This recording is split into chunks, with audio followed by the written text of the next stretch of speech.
Bom dia, alunos da Escola Bíblica Dominical, da Igreja Cristã em Campo Grande.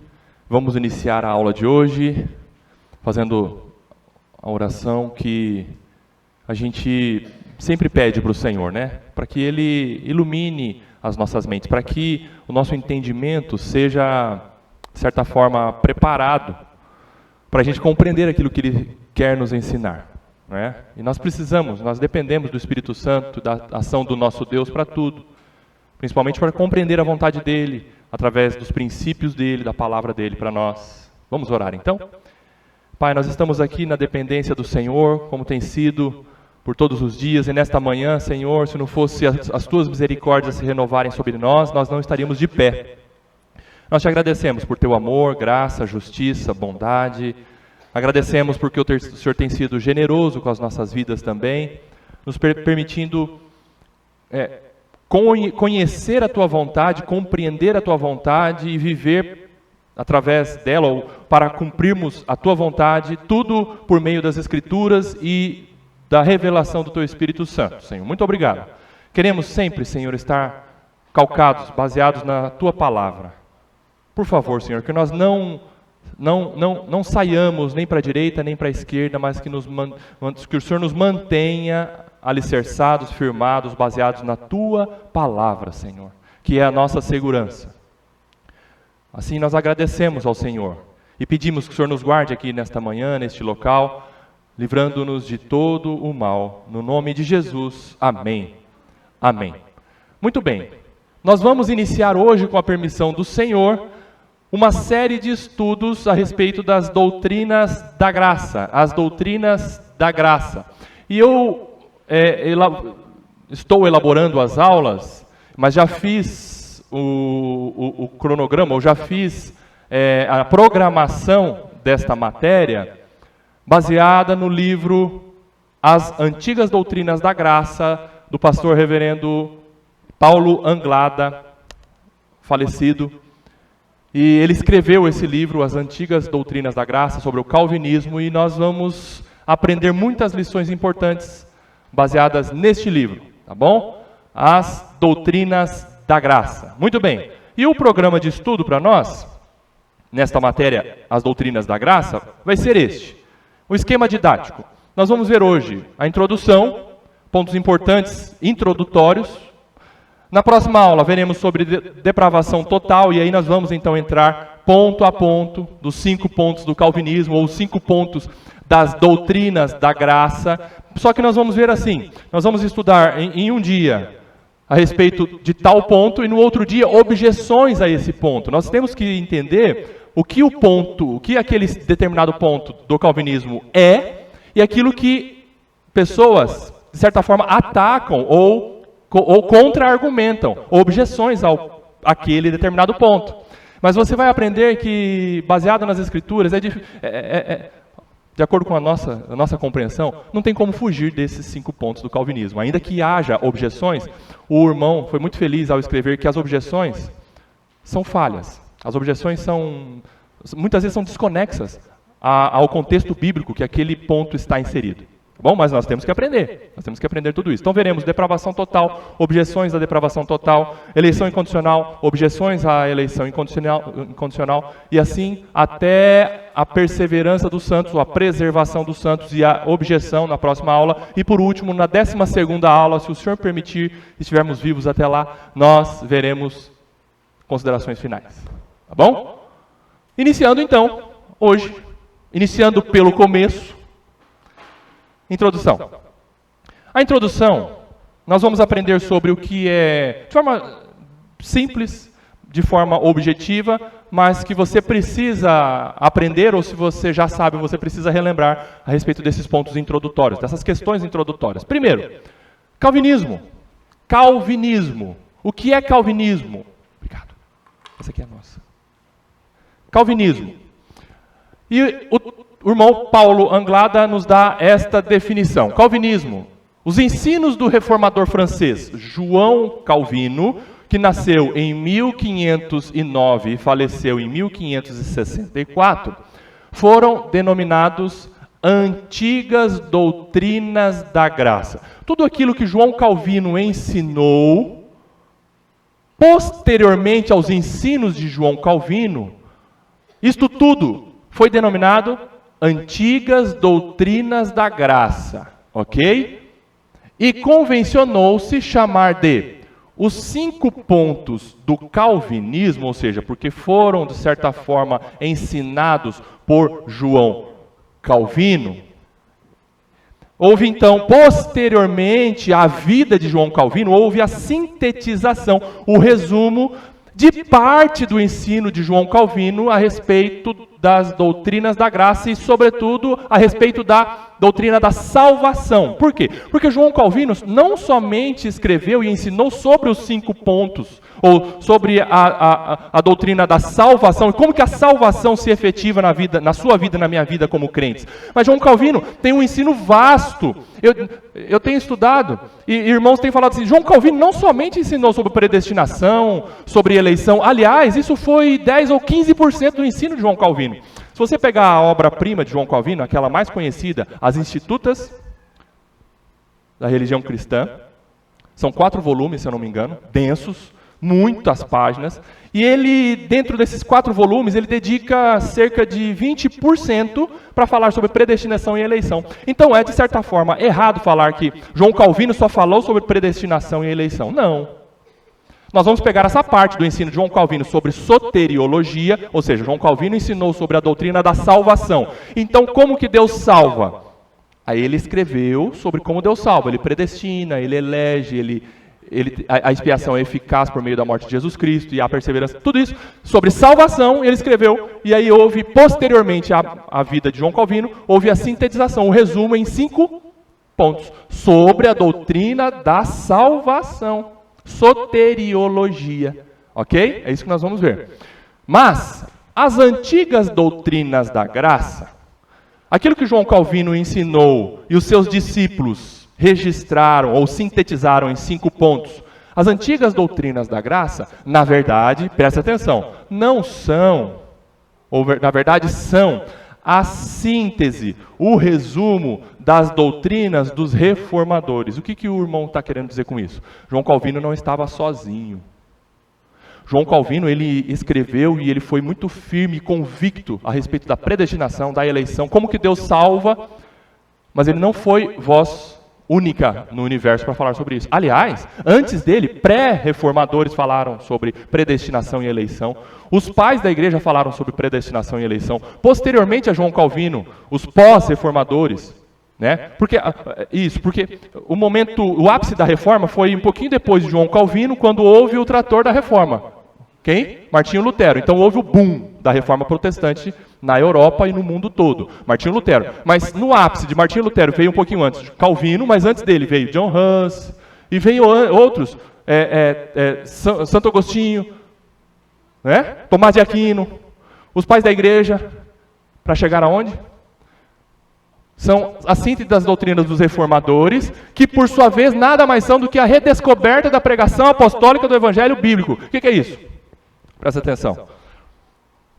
João Calvino escreveu sobre predestinação, eleição, salvação pela graça mediante a fé. Mas antes de João Calvino, pré-reformadores falaram sobre isso, escreveram sobre isso.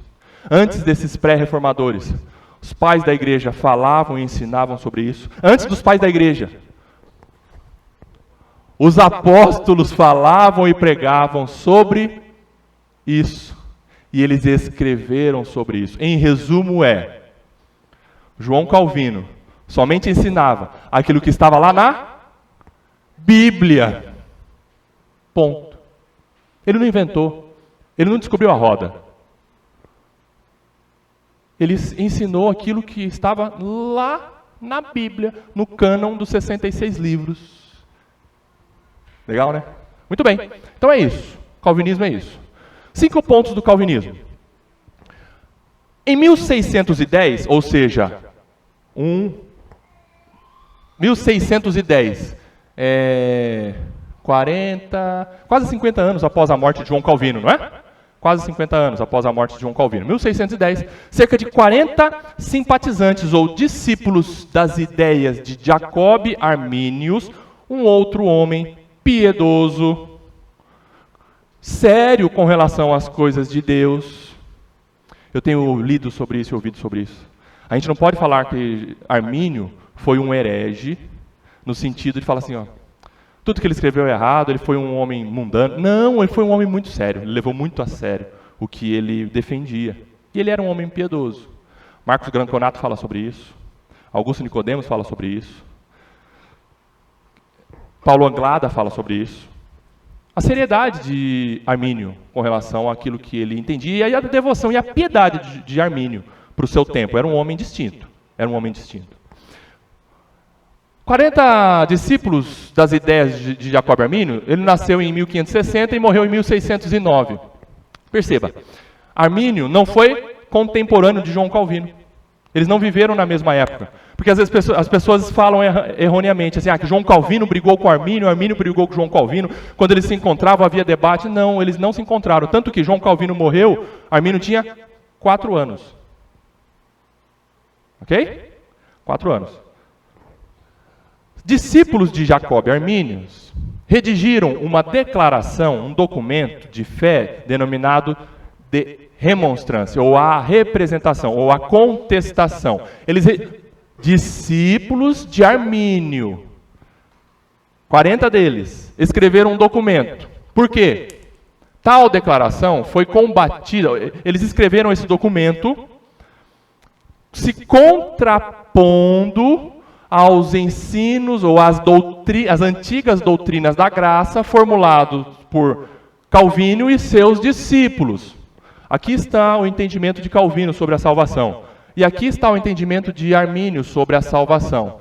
Os discípulos de Armínio formularam 5 pontos, e esses 5 pontos foram chamados de remonstrância, ou de remonstrância, ou a representação, a contestação, para se contrapor aos argumentos formulados por Calvino e seus discípulos.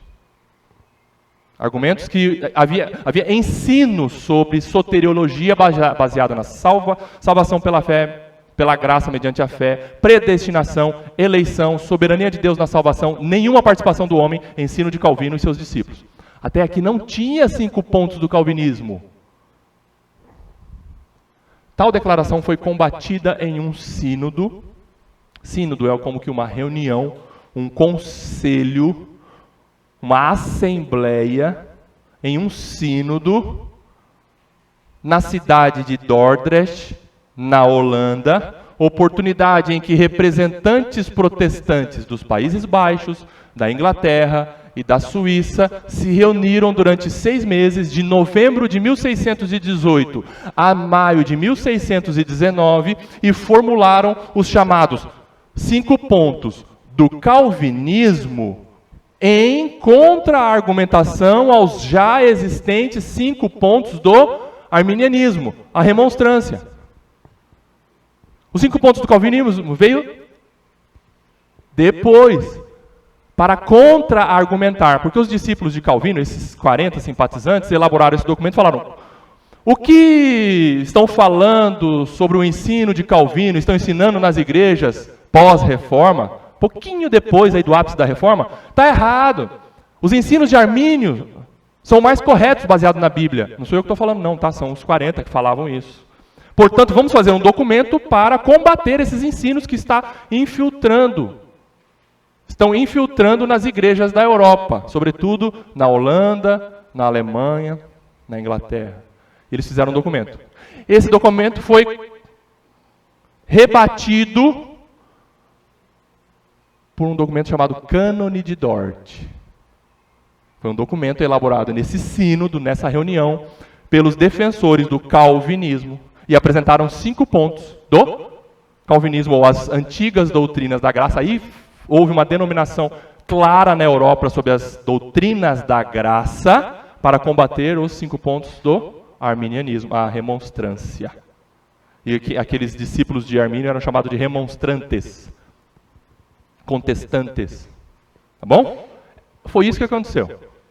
Então, no sínodo de Dort, eles elaboraram um documento apresentando os 5 pontos do calvinismo, se contrapondo, contra-argumentando os 5 pontos do arminianismo.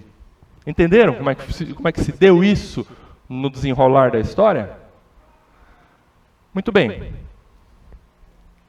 Os 5 pontos do calvinismo, eles foram para nós compreendermos, isso veio do lado de trás, tá? Das antigas doutrinas da graça mesmo. Eles foram sintetizados num acróstico. O que é um acróstico? Acróstico é uma sequência de letras que formam uma palavra ou um conceito, e dessas letras, individualmente, cada letra também diz respeito a uma palavra ou um conceito. Vamos lá. 5 pontos do calvinismo. Qual é o acróstico? Qual é a junção de letras que formou um conceito? A junção de letras foi essa.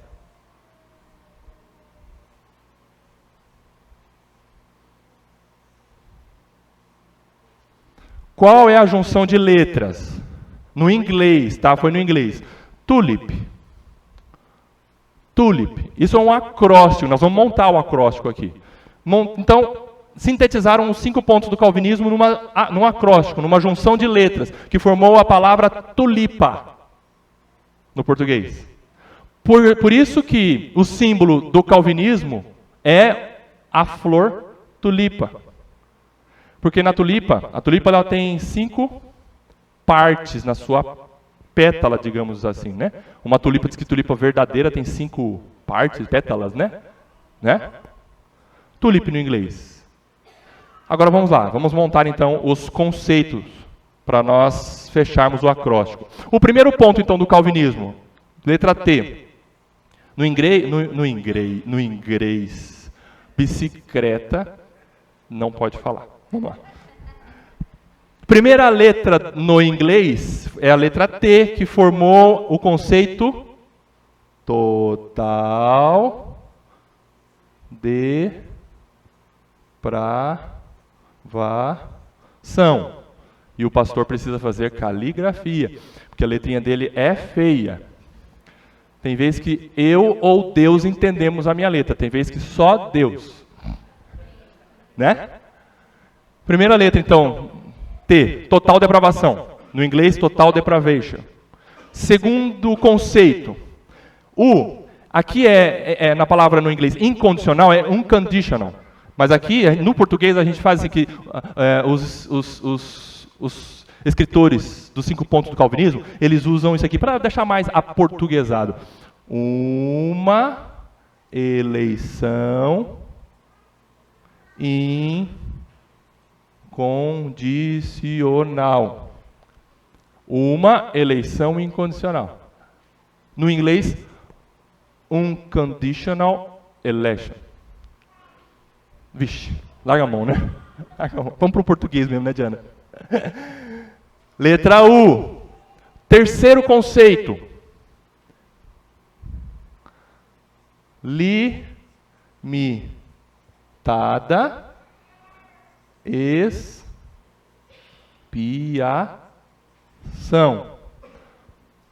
E no inglês, limited expiation.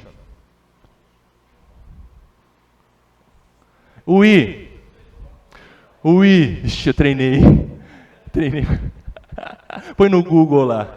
Limitada expiação em inglês, aí o Google. Limitada expiação em inglês é limited expiation.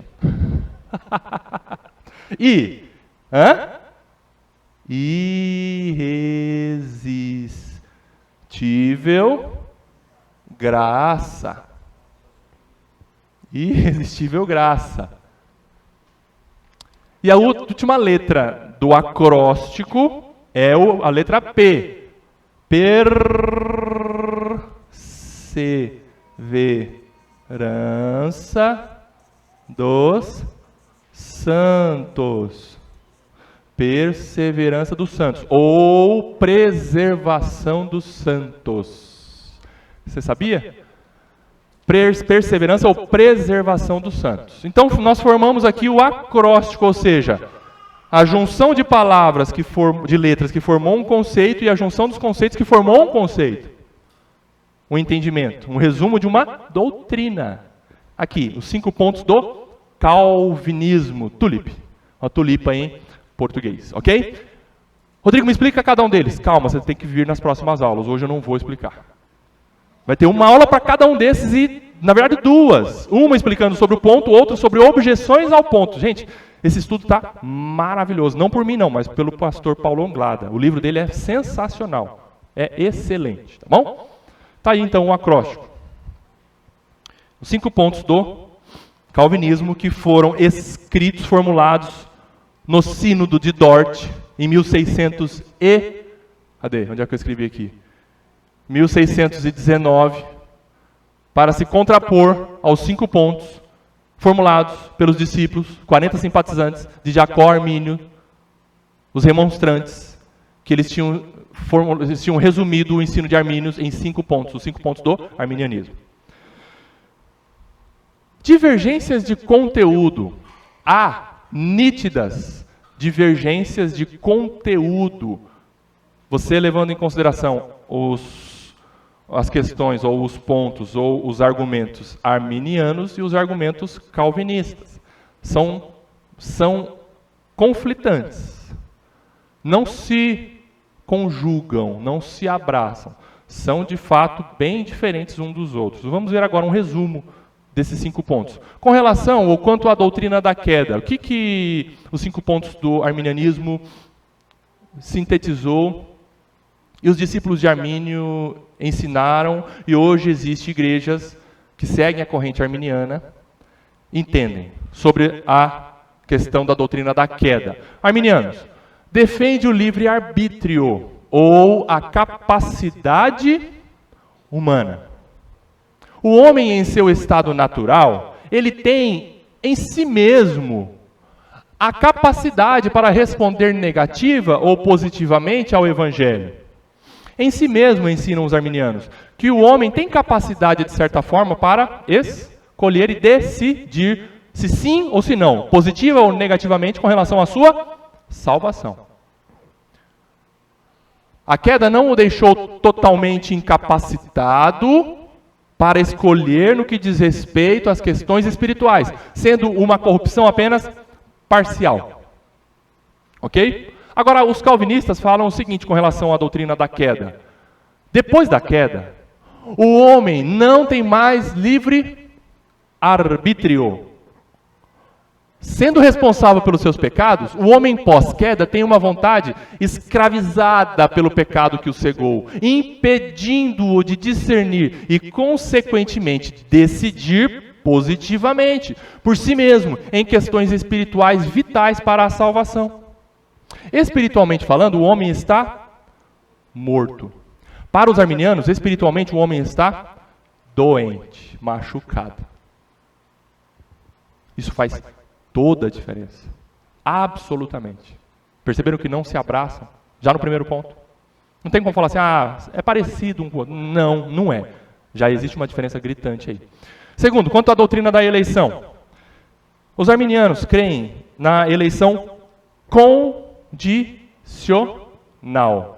O que é uma coisa condicional?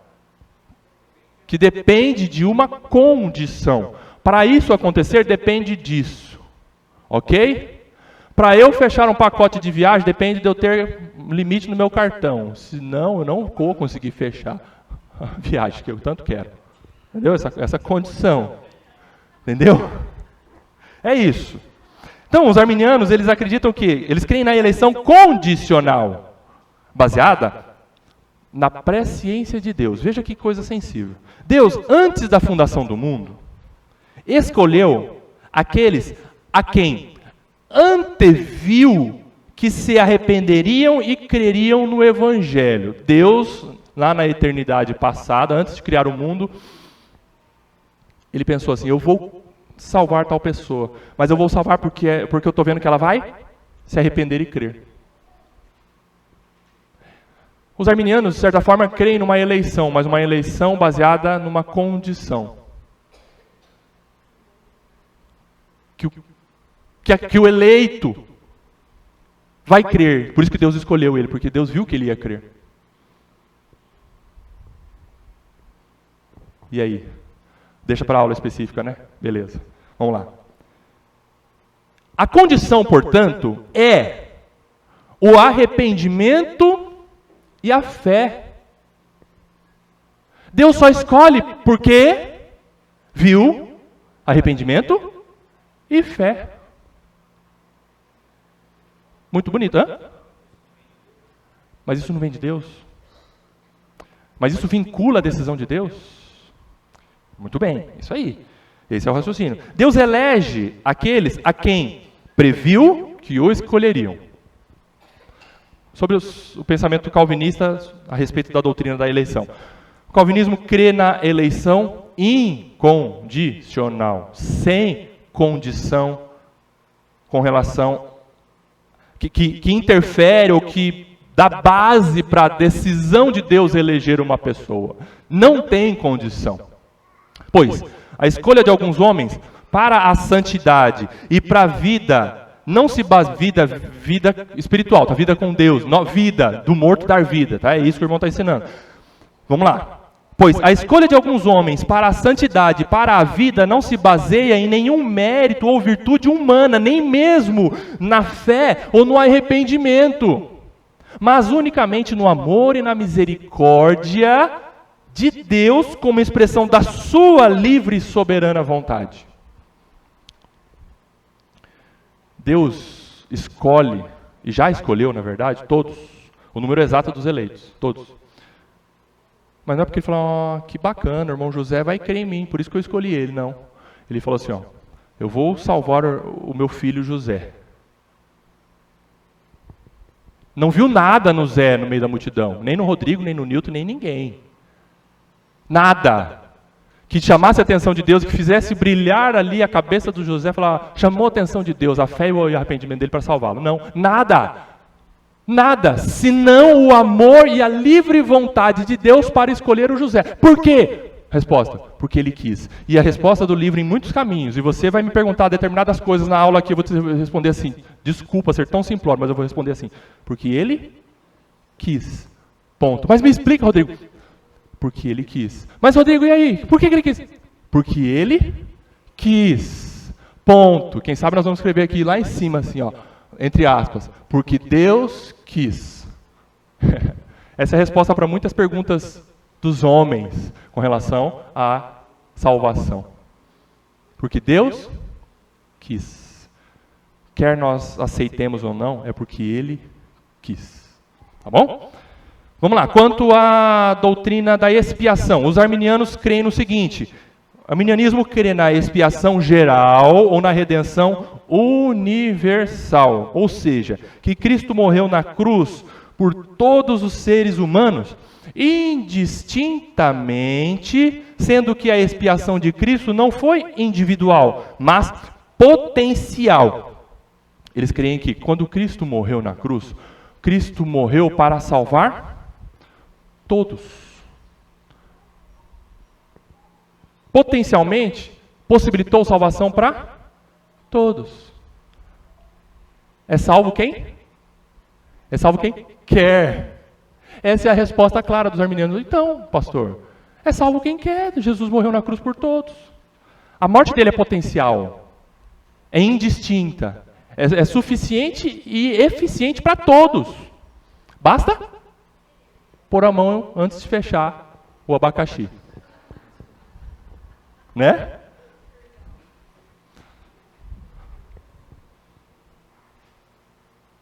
Cristo não morreu na cruz em substituição a cada um dos eleitos individualmente. Não, para eles, mas por toda a raça humana, tornando possível a salvação de todos. Todos. Ok. Os calvinistas. A expiação de Cristo é suficiente para a salvação do mundo inteiro. Ok. Mas foi eficiente apenas para a salvação dos eleitos, pois este foi o seu propósito. Os calvinistas creem, em resumo, que Cristo morreu. A morte de Cristo é poderosa para salvar 1 milhão de mundos. 1 milhão do número dos humanos, 1 milhão de vezes do número de humanos em toda a história da humanidade. Ok, entenderam? 2 milhões, 10 milhões, N milhões de vezes o número de pessoas na humanidade. Ok, o sangue de Cristo é poderoso para isso? É. Suficiente para isso? É. para muito mais, infinitamente mais. Mas ele é eficiente para salvar aqueles que o Pai escolheu. E é só para esses que o sangue de Cristo foi eficiente, porque não tem no inferno uma alma que o sangue de Cristo foi eficiente. Você entendeu isso? Não tem gente lá no inferno da qual Deus olha e fala: meu filho morreu por essa pessoa, mas ela foi para o inferno porque ela não quis. Entenderam? Porque ela não aceitou. Entenderam? Ok. Quanto à doutrina da graça, os arminianos o arminianismo crê na graça. Eu não terminei de ler lá, né? Olha lá. Voltando um pouquinho na expiação. Cristo morreu na cruz não apenas potencialmente, o poder dele, mas em substituição verdadeira e individual dos eleitos. Cristo morreu individualmente, o número exato dos eleitos. Por estes que Cristo morreu. O número exato dos eleitos. Para salvar estes. Não para possibilitar a salvação de todos, mas para possibilitar e garantir, mais do que isso, garantir eficazmente a salvação dos eleitos. Dos eleitos. Aqueles que estão escritos no livro da vida. Porque o livro da vida ele não foi escrito abertamente. O livro da vida não foi escrito assim, ó, João, Maria, Adão, Eva. Aí Deus colocou reticência e falou: agora vem você e escreve o seu. Já está fechado. O livro da vida já está selado. Antes da fundação do mundo. Com o número exato daqueles que estão inscritos no livro da vida. Pois não? Isso. Uhum. Isso.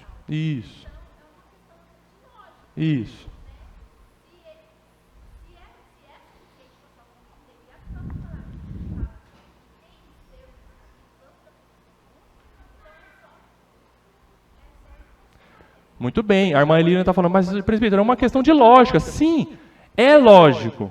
O raciocínio da interpretação calvinista com relação à soteriologia, a salvação, é uma lógica, mas o arminiano também é. Existe uma lógica ali dentro. Só que a lógica é baseada numa premissa errada, e nós vamos ver daqui a pouco. Há lógica nos 5 pontos do arminianismo. Há uma lógica, só que é baseada numa premissa, numa base errada. Nós vamos ver. Muito bem, há uma lógica, é lógico. Né? Quanto à doutrina da graça, os arminianos, o arminianismo, crê na graça resistível, sendo que depende do pecador permitir que a graça de Deus o alcance, ou resistir a ela. Depende do pecador. A aplicação da redenção ao coração do pecador não é obra soberana do Espírito Santo, mas depende da vontade livre do homem, que pode submeter-se, aceitando o apelo do Espírito, ou resistir à graça de Deus. Isso está na mão do pecador. É uma graça, então, resistível. Resistível. Lógico, como a irmã acabou de dizer, se a expiação de Cristo foi geral, de acordo com o entendimento arminiano, foi potencial, e depende daquele que fala, ó, eu aceito. Então, se ele aceita, quer dizer que ele pode resistir ou receber, se submeter à graça de Deus. Está na mão do homem, de certa forma.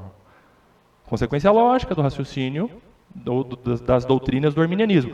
Calvinismo crê na graça irresistível, pois o que faz alguns submeterem-se e outros rejeitarem a vontade de Deus, em última instância, é a graça irresistível de Deus em chamar eficazmente os eleitos para a salvação.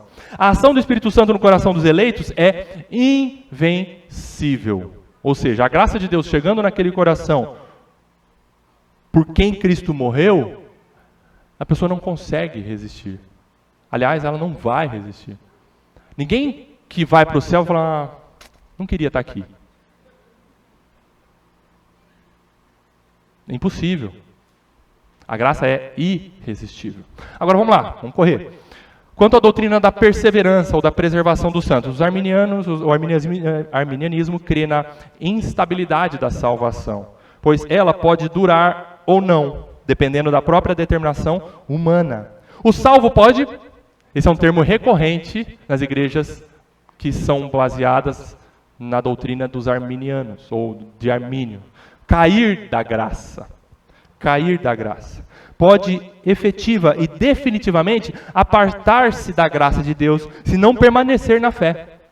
É possível ser salvo hoje e amanhã? Não. Entre parênteses, a regeneração, e aqui é um termo novo, né?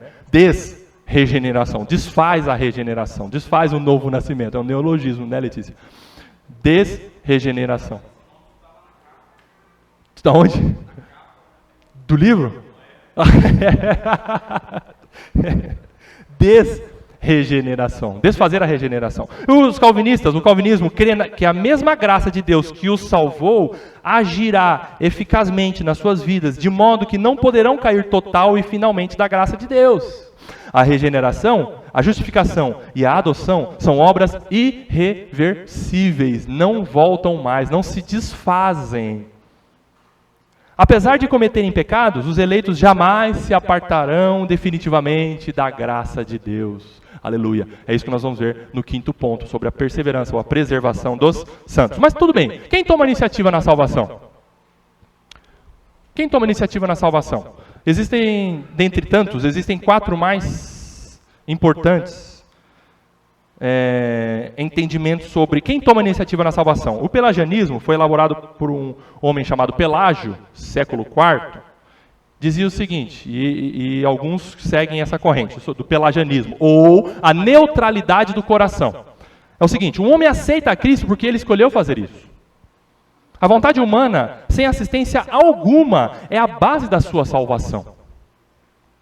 0 Deus, 100% homem, entenderam? Ou seja, tudo depende do homem. Mas o pelagianismo não crê no pecado original, tendo sido rejeitado como heresia pela igreja como um todo na sua história, inclusive pela Igreja Católica Apostólica Romana. Os católicos romanos não aceitam o pelagianismo puro, raiz aqui, de Pelágio. Entenderam que quem toma a iniciativa na salvação? O homem, 100% homem. Eu vou e volto para o céu quantas vezes eu quiser. Ok? Semi-pelagianismo, uma mescla. Embora reconheça a enfermidade moral do homem, diz que este deve fazer o primeiro movimento, ou o primeiro... Este quem? O homem deve fazer o primeiro movimento, ou o primeiro passo em direção a Deus com suas próprias forças. Após o que, vendo a sinceridade de seus esforços, Deus cooperará com a sua graça, recompensando seus esforços. O homem, sim, ele é pecador. Nós entendemos, dizem os semi-pelagianistas, que o homem tem uma enfermidade moral por conta do pecado, mas ainda assim ele consegue tomar a iniciativa e dizer, eu quero Deus. Aí Deus, vendo o que ele quer, fala, eu coopero então na sua salvação e te salvo. Na teologia existem 2 termos, que resume este entendimento do semi-pelagianismo, é o termo sinergismo. O que é sinergismo?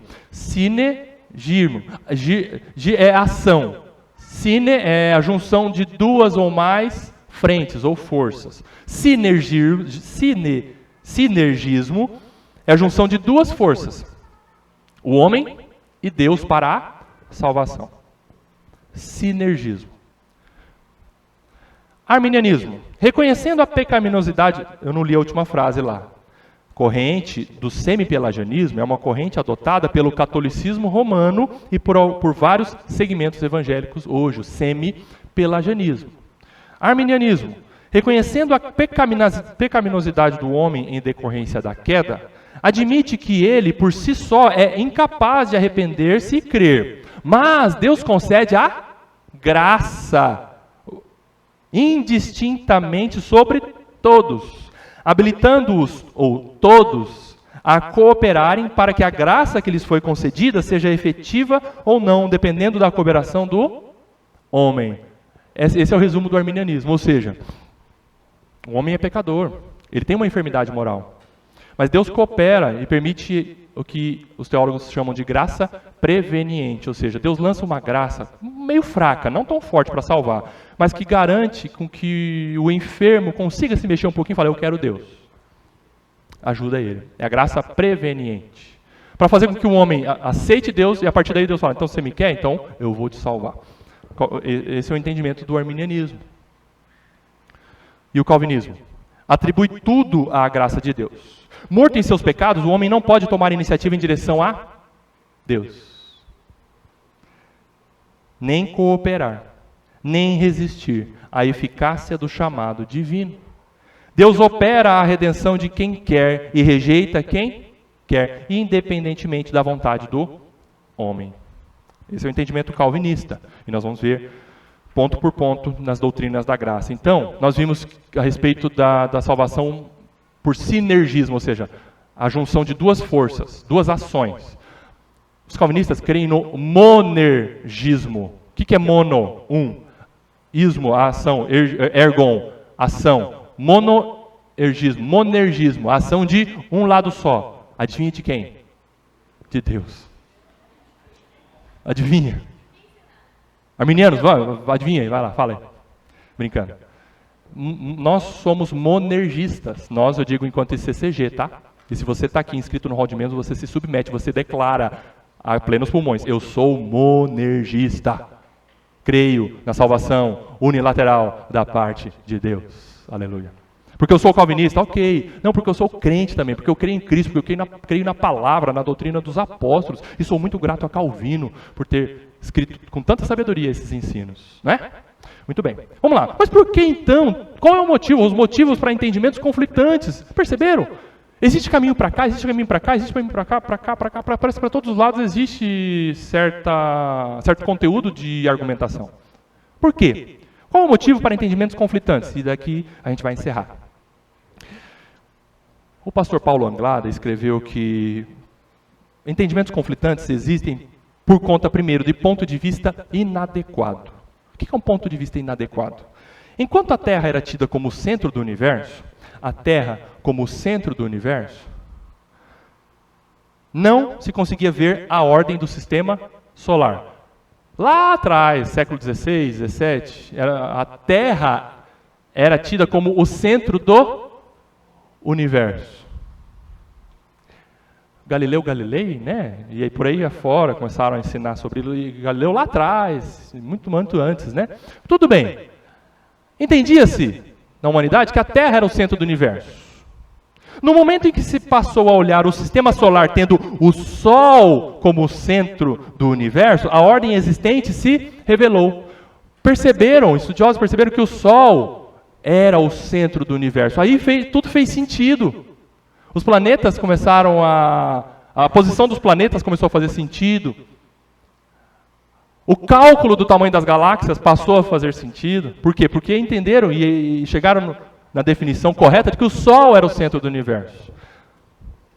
Volta para cá agora. As obras de Deus só podem ser melhor compreendidas se olhadas do ponto de vista tendo Deus como centro. O ponto de vista dos arminianos é inadequado, diz o pastor Paulo Anglada, escreveu o pastor Paulo Anglada, e eu concordo com isso. O ponto de vista dos arminianos é inadequado por ter o homem no centro da obra da redenção. Por isso que existem entendimentos diversos. Há uma inadequação de ponto de vista. Está errado. O homem não é o centro da salvação. É Deus que é o centro da salvação. E a partir dele, tudo acontece. Entendeu? Segundo motivo, desconsideração pela história da igreja. Pode parecer piedade dizer assim, para mim bastam as escrituras. Mas não é prudente, e pode até ser arrogância, desprezar o acervo teológico que a história da igreja nos legou. Nos deu por herança, por legado. Homens que estudaram lá atrás. É muito mais prudente averiguar nossas interpretações bíblicas com as interpretações de outros servos de Deus que viveram no passado. Muitos que defendem o arminianismo hoje, e da época também, desprezaram inúmeros entendimentos e estudos no sentido contrário. Mas eles bateram o pé e falaram, nós vamos com o Armínio. Mas tinham muitos. Os historiadores mostram que o entendimento dominante nas igrejas e nas universidades europeias era um entendimento calvinista, na maioria. Mas outros bateram o pé e falaram, não, rejeita isso. Hoje nós corremos o risco de desprezarmos a história. Irmãos, nós olhamos hoje através dos ombros de homens do passado. Eu não estou falando coisa que o Rodrigo estudou tanto para trazer esses pontos. Não, é cópia, viu? É Ctrl+C, Ctrl+V. Eu não consigo criar nada. Aliás, a minha segurança está baseada na palavra de Deus e em homens bíblicos que ensinaram interpretações bíblicas para nós, da história da igreja. Nós não podemos rasgar 2 milênios de história da igreja. Terceiro, há uma má interpretação bíblica. Para chegar em pontos tão divergentes, há uma má interpretação bíblica. Por quê? As Escrituras não podem contradizer as Escrituras. Assim, as aparentes contradições devem ser esclarecidas pelo contexto. Qual que é o contexto? Imediato, ou seja, o contexto próximo, dentro daquele capítulo, no qual aquele versículo está inserido, e o contexto também da unicidade das Escrituras, ou seja, aquele versículo está ali e tem que ser considerado à luz do todo das Escrituras, da unicidade das Escrituras. Se um texto está dizendo, eu vou dar um spoiler aqui, se um texto está dizendo que Deus desejou salvar a todos, mas ele fala que só salva aqueles que o Pai deu, você não pode desprezar um e ficar com o outro. O que você faz com isso? Nós vamos aprender. A Bíblia não se contradiz. E nós vamos aprender que a soberania de Deus na salvação e a responsabilidade do homem na salvação estão juntas, ainda que não se misturam e não se explicam. Sério, Rodrigo? Não se explicam. Nós precisamos nos submeter a isto que a Bíblia mostra sobre a soberania de Deus e a responsabilidade humana. Mas a gente não pode colocar um texto contra o outro para formar uma argumentação, como aqui o irmão termina. Textos isolados não podem ser usados para fundamentar uma doutrina. E é isso que acontece. Encerrando então, o irmão Paulo Anglada escreveu no finalzinho do capítulo introdutório: o calvinismo crê em um Deus que realmente salva, enquanto que o arminianismo crê em um Deus que possibilita que o homem se salve. O calvinista crê em um Deus Pai que elege de fato. O arminiano crê em um Deus Pai que apenas ratifica a eleição que os homens farão. O calvinista crê em um Redentor que objetivamente redime. O arminiano crê em um Redentor em potencial que apenas viabiliza a redenção do mundo. O calvinista crê em um Espírito Santo que chama soberana e eficazmente indivíduos. O arminiano crê em um Espírito Santo que apenas persuade moralmente, mas que pode ser resistido. A diferença entre arminianos e calvinistas. Amém? Abra, por favor, Romanos capítulo 11, porque eu não queria deixar de encerrar essa aula sem ler um texto bíblico. Romanos capítulo 11, vamos ler todos juntos, do 33 ao 36. Vocês vão ler aí na versão de vocês. Vamos lá. Pode começar. Romanos 11, do 33 ao 36. Vai. Ó. Vamos lá. Ó profundidade da riqueza, tanto da sabedoria como do conhecimento de Deus. Quão insondáveis são os teus juízos.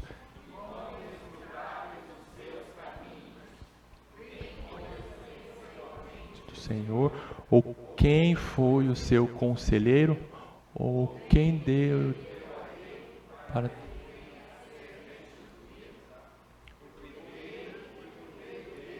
para ele são todas as coisas, a ele pois a glória eternamente, amém. Meu irmão, minha irmã, aluno da EBD, dessa minha matéria, Doutrinas da Graça, se você não se submeter e não ficar debaixo, humilhado debaixo desses versos, não venha nas próximas aulas. Deus é soberano. Ponto. Amém.